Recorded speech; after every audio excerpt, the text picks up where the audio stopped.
Tony Blinken had to be our bootlicker of the week because he goes on French TV and he speaks in French, mind you, to basically say, I am not going to be taking a position on Julian Assange. I'm not taking a position. I'm going to let the Justice Department make a statement. This is the Secretary of State, mind you. And in my opinion, Tony Blinken is the president of the United States, or at least he is the acting president. For all intents and purposes, he is. So for him to say, yeah, I really don't have a position on Julian Assange, I am going to allow the Justice Department to make their decision. This is after, mind you, them saying that the entire case against Assange is basically starting to fall apart now because the key corroborating witness is a pathological liar. Again, I really think that this is the Justice Department's way out of this. I think that's the whole point of that guy. Maybe that is the case. And I really don't think that they can possibly lose this Assange narrative because I think if it does, it really hurts them significantly because it justifies everything Assange did. And it completely saddles everything that Hillary Clinton had her people do, whether it was Wasserman Schultz, whether it was Jennifer they can blame it on this guy. They can blame it on this witness and sort of gracefully bow out. Well, they may very well just say that Assange is guilty. We're going to allow the Aussies to handle this, but it's only because of this rogue witness that we are not able to legally challenge him anymore. But he's still guilty. Well, that's what I think. I mean, look, I'm hoping that is because the timing of this is just really interesting to me, as it always is. Oh, and it definitely is. And like I said, there is no question that Tony Blinken, for all intents and purposes, is our president. I think most people know that. You know, I'm not trying to disrespect Biden, but let's be realistic. This is the man who travels all over the world and basically represents our country.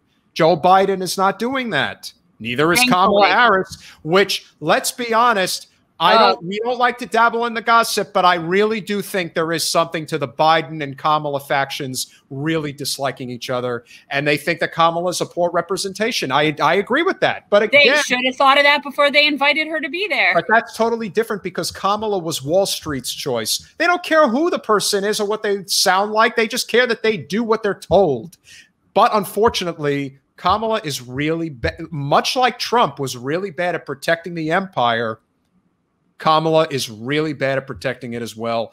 And the fact that K-Hive is only going to get more prevalent and even worse the closer that Kamala gets. Like I said, I think we're kind of in a quiet period right now. I don't think a lot is going to happen until the midterms next year. But once that passes, that is when, he does. He speaks, no, he doesn't speak good. He speaks fluent French. And so I think that's ultimately what's going to take place is they are going to try to elevate Kamala.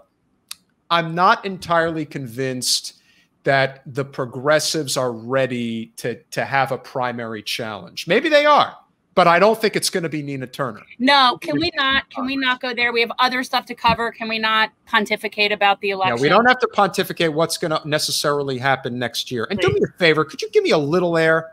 All right. You know, I was very good. I was very quiet. I allowed Ray to have the floor for, most of the time. So let me have a little time to say. I know. There's a lot of stuff to cover and it's kind of late. So, but I do think that Blinken is, he's more or less calling the shots. And the fact take a position on Assange, first of all, it's unbelievably cowardly that he couldn't do it in light of this new evidence and development. This is actually a story now. The idea that you want to pretend like there isn't more teeth to the Assange story is complete malpractice in terms of your responsibility as Secretary of State. And of course, it's complete journalistic malfeasance on the part of corporate media. No one is touching this except maybe Tucker Carlson, ironically enough. But nevertheless, he is as is anybody else, this is kind of what we have evolved into. We have evolved into a see no evil, hear no evil type of corporate media political establishment. And the best that they can do is not change what they're doing, but suppress our message. Make it so that only 30, 35 people are catching our live stream when it's going on, even though we have almost 7,000 subscribers. We should have 500 people watching this live, but we don't. And there's a reason for that. We probably could get more if we were just willing to, talk about Jimmy Dore and Cenk Uygur and Annika Which Sparrow I wish you would even spend that much time doing it. Can we just not mention it? But it's more important that we talk about this. This is what matters. And so Thanks for watching. If you want to support our mission to transform politics into service, please like this video, subscribe, follow us on social media, and consider joining our Patreon, where you'll get early access to our interviews as well as other exclusive content. Links are in the description. Peace out.